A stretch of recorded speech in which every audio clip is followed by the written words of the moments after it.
Hello, I'm Andrea Mulrine. I'm a board member of the League of Women Voters of Lackawanna County, and I welcome you to today's programming where we will be interviewing candidates for 3 different offices. We will be interviewing candidates for the Scranton School Director, for the Scranton Controller, and also for the Lackawanna County Court of Judicial Records. So it's a big day for us today, and we're so glad that you're tuning in and hope that these programs will allow you to become a more informed and engaged voter. The League of Women Voters is a nonprofit and a volunteer-driven organization. We work specifically on issues pertaining to voter education. We have already conducted debates with the candidates, both the Republican candidates and the Democratic candidates for Lackawanna County Commissioner. So you can see those on our YouTube through our website at www.lwvlackawanna.org, and also here check the schedule for ECTV. We will be moving through all of our debates today. There are also, our interviews today, but there are also additional races on the ballot this year that we will not be doing anything for, and we invite you to search out additional resources online, and especially for the Pennsylvania judicial race for the Pennsylvania Supreme Court. PCN, the Pennsylvania Cable Network, in conjunction with Pennsylvanians for Modern Courts, and the Pennsylvania League of Women Voters have conducted debates with both the Democratic and the Republican candidates for that race, and you can see those on the Pennsylvania Cable Network. If you check online, you'll be able to see the schedule for that. So we invite you to, again, become a more informed and engaged voter. Don't forget that May 12th is the last day to request an absentee ballot, and also May 19th is Election Day, so we hope to see you out at the polls that day. We're going to start off our interviews today with candidates for the Scranton School Board, and we'll start this morning with Paul Duffy, who's here with me today. Good morning, Paul, and welcome. Good morning, and thank you very much for having me. So a little bit about Paul. He is an incumbent director on the Scranton School Board, and he was appointed to the seat in October of 2014, which was filling a vacancy at that time. Paul holds a bachelor's degree in criminal justice from Keystone College, and he previously had a 16-year career in law enforcement, both with the Scranton Police Department, where he was a sergeant, and with the Stroud Area Regional Police, where he was an operations lieutenant. He is a current member of the Scranton Civil Service Commission, and he works, his employment is as a manager of Coast Tires. Correct. Paul also serves on the board of the Friendly Sons of St. Patrick and the St. Patrick Day Parade Association. So again, welcome. We're happy to have you here. Thank you. I'm glad to be here. Paul is also registered both as a Democrat and a Republican for this particular seat. Scranton School Board, all school boards are determined to be nonpartisan, so candidates can cross-file on both parties, and Paul is one of those candidates who has cross-filed. In addition, there are 9 seats total on the Scranton School Board. This year, we will be electing 5 of those seats, so you'll have a lot of candidates now that you can vote for. I like to always make a point about the primary election. Again, this is primary time. We'll be voting on May 19th. A lot of people feel that the primary election is something that you throw away. In the case of Scranton School Board, generally, the decisions are pretty much made during the primary season, depending on how many candidates get through. But you're voting now on 9 different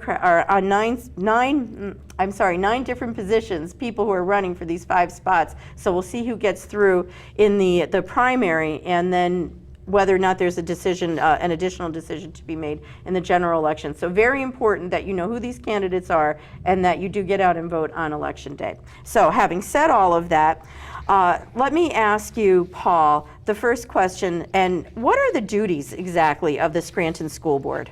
Very good question. I think the 2 main duties are to hire and fire and set policy. It's very simple. And I enjoy both of those duties, and they're very important duties to me. I think that moving forward, what I would like to do is develop further policy with regard to the way we hire employees and the way that we maintain employees throughout their career here with the Scranton School District. Okay. So tell me why you What makes you the better candidate than your opponents? What do you bring to this seat that perhaps someone else doesn't? Well, what I think I have is I've worked for almost 20 years in government in various forms. As Scranton Police Sergeant, I was a member of a union, and I worked very much on the contracts and negotiations and some of the things that we did throughout my career with the police department. After leaving Scranton, I was with the Stroud Area Regional Police Department, and I was an administrator down there. As an administrator, I oversaw their budget, which is approximately $7 million. I had about 252 line items, and now currently with Coast Tire, I'm very involved with their budget, which is massive, and I think that a lot of the things that are facing our school district right now are of great budgetary concern, and I think I have a lot of ideas to move this district forward in a new direction, and I'm looking forward, with your help, to doing that. Okay. So obviously, the goal of the school district is to educate our children. Can you tell me what the essential knowledge, skills, and abilities students should have when they're graduating from Scranton high schools so that they can be self-sufficient and engaged community members? What should we expect our students to be able to do when they graduate? Well, I'm sure that the math skills and reading skills have to be proficient, but one of the things that we're doing right now is we're assigning new curriculum standards, and we're going through the policies and procedures as board members now and revisiting a lot of those policies that may be outdated and changing the way we teach our children within the parameters of the current standards we have in place. One of the things I always like to tell our children when I'm speaking to them is, as importantly as the education, they have to believe that the city is a great city. It's a fine city. I've lived here my entire life.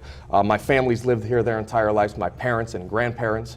And I tell them, you have to believe in this city. You have to believe that we can make a comeback, that we can be strong, and that our children can come back here, not only to be educated, but to settle, build families, and businesses, and grow our community, and let us become the leader like I know that we can be. So Paul, tell me, do you support the Common Core curriculum, and explain your answer by discussing either what you agree with or disagree with pertaining to that? Well, I've spoken to a lot of teachers, and what I like to do is gather perspective. Never being a teacher formally in front of a classroom, I like to get their perspective. And I spoke to numerous teachers, and they seem like they have a lot of issues with some of the Common Core standards and policies that are in place. So my personal opinion, although I continue to learn more every day, and there's a huge learning curve when you get onto the school board, not only dealing with policies, procedures, budgetary issues, and curriculum, there's numerous other things that you have to be aware of that I've already gone through, that I already have some experience with, and I think a lot of the candidates don't have that. So right now, I don't really want to say I'm in total disagreement with Common Core standards, but it seems like we're leaning that way, and it seems like a lot of what I've heard is frustration with the Common Core. Okay. Can you make your argument in support of or in opposition to a Scranton School District anti-nepotism hiring policy? Sure, yeah, I think nepotism should have zero to do with the hiring or non-hiring of any person. Nepotism shouldn't play any role. I think that the best person should filter through to the top and then be hired for the job, whether it be in administration. Sometimes as a teacher you have to follow standards, and there's civil service style rules and guidelines that we have to follow.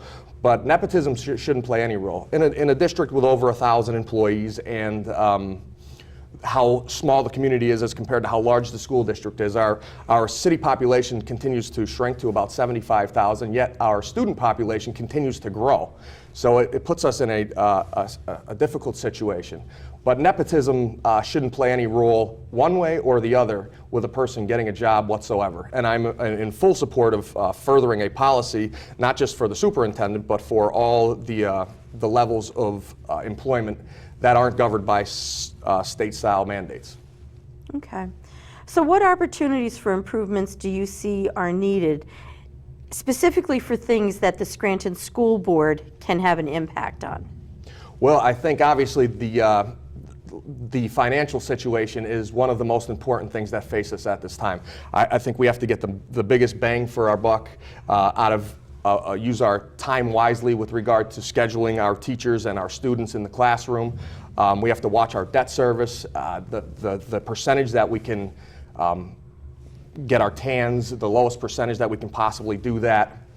And everything that we can bid that isn't a state mandate that we can't bid, I think should be bid and given to maybe the lowest bidder or lowest bidder combined with the best quality service. We don't want to just give everything to the lowest bidder and forget about the quality that we're going to give back to our children. That absolutely has to be number one on our list and everything that we think about every day.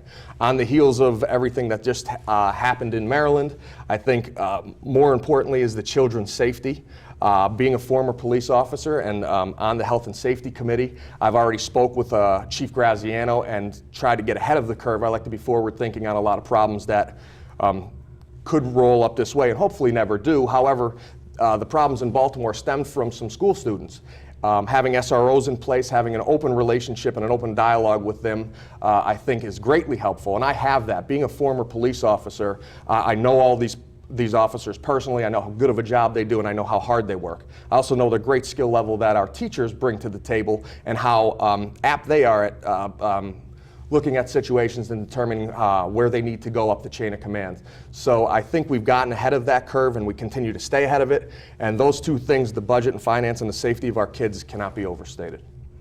Okay. Should the district look into considering different diploma opportunities, something like a business diploma or broadening vocational technical opportunities, because not all students are academic? And if we should, what's the budgetary impact on that?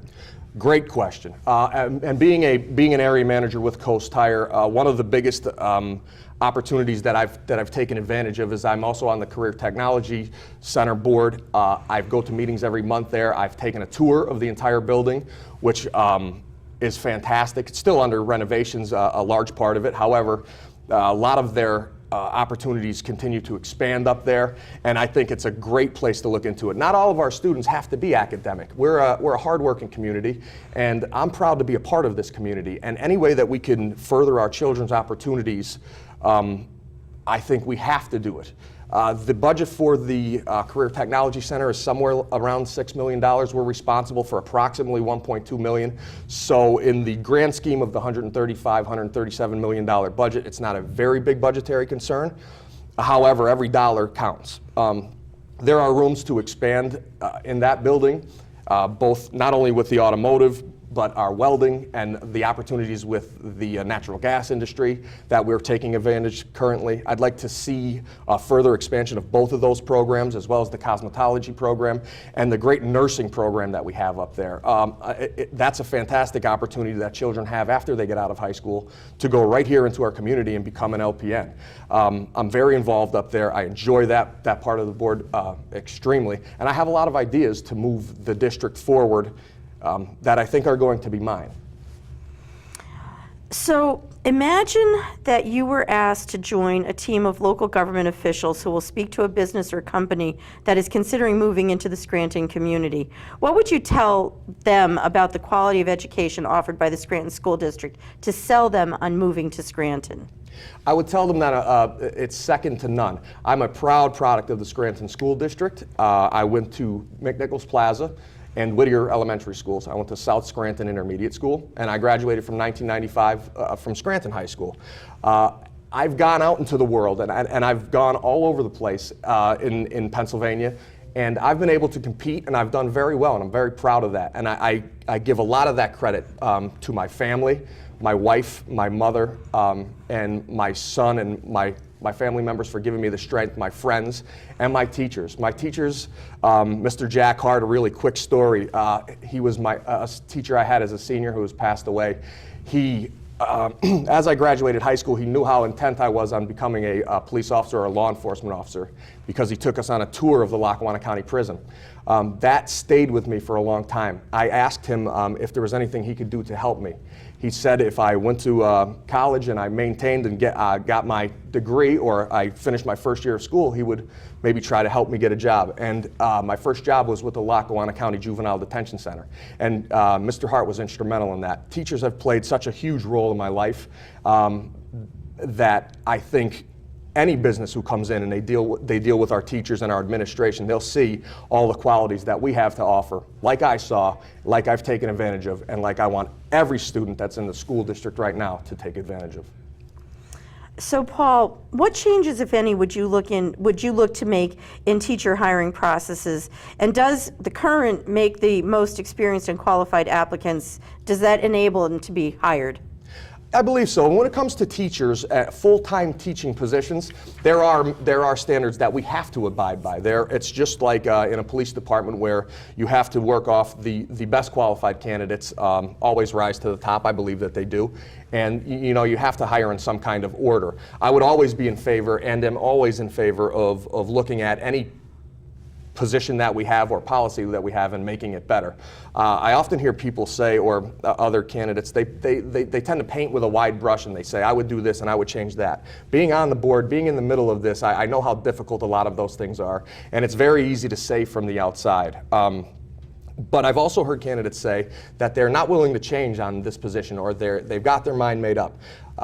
Once I make up my mind and make a vote, I will be with that vote forever. But I'm always open to change. I'm always open to opinion, and I welcome that.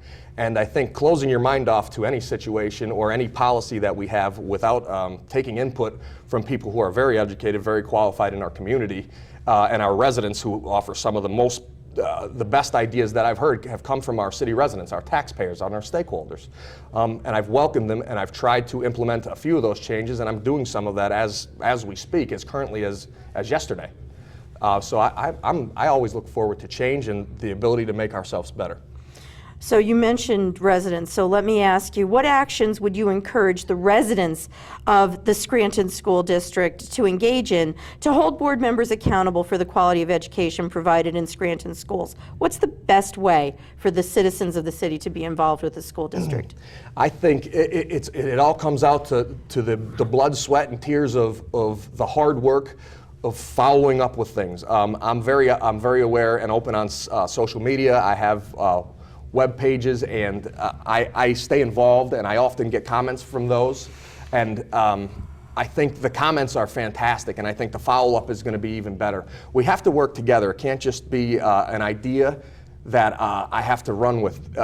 As long as there's a good big involvement with the community, with the citizens and the stakeholders, we can make change. We can make things different, and we can make things better.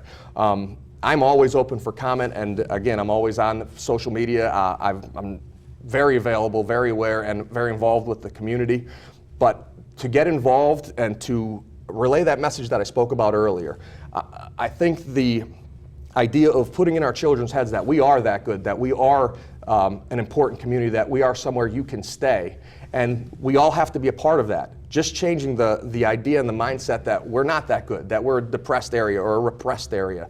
I just disagree with that. I understand the financial hardships that we're going through, and I understand the position that we're in, and I know that it's very dire. But I don't think that has to change our attitude about Scranton, about this school district. And doing that and putting the mindset into our children's heads from an early age, that's probably one of the biggest ways you can help to enable us to do a better job. That's the last question I have for you. You've got time for your closing statement. Thank you very much.